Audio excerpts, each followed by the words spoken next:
مجھے یاد نہیں پڑتا کوئی ایک دن ایسا گزرا ہو جس میں امی ابو یاد نہ آئے.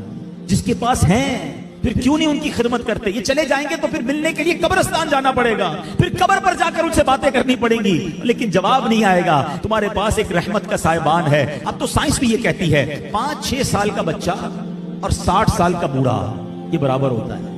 یہ زندگی کا ایک سرکل ہے, بچپن سے شروع ہوتا ہے, جوانی میں جاتا ہے, اور پھر وہاں سے 40 کے بعد عمر ڈھلنا شروع ہوتی ہے. اور بچہ جس طرح 6 سال کا ہوتا ہے نا, نارملی 60 سال 65 سال کا بندہ اسی طرح کا ہو جاتا ہے. اب مجھے ایک بات کا جواب دیجئے, 5 یا 6 سال کا بچہ آپ کے گھر میں ہو اور وہ کوئی سوال آپ سے بار بار کرے, آپ ناراض ہوتے ہیں؟ کیونکہ ہمیں یہ سمجھ آ گئی ہے کہ اب یہ 6 سال کا ہے, اس کا انڈرسٹینڈنگ لیول کم ہے, اس کی لسٹنگ پاور کم ہے, اس کے دماغ میں ابھی اتنی وسعت نہیں ہے, بچہ ہے اس لیے ضد کر رہا ہے. جس دن آپ یہ سمجھ گئے کہ 60 سال کے بعد تقریباً کم و بیش سننا مشکل ہو جاتا ہے, سمجھنا مشکل ہو جاتا ہے, ضد آ جاتی ہے, فرمائشیں شروع ہو جاتی ہیں, اب آپ اس کو انجوائے کریں. اب اس میں چڑچڑاپن نہ لائیں کہ کیا امی روز بار بار ایک ہی بات کرتی ہو, تمہیں سمجھ تو کچھ آتا نہیں, اب وہ آپ کو سنائی نہیں دیتا. اللہ اکبر, تم ان سے اس طرح بات کر رہے ہو جنہوں نے تمہیں پال پوس کر بڑا کیا. اللہ کی قسم اب خدمت کا موقع آیا ہے.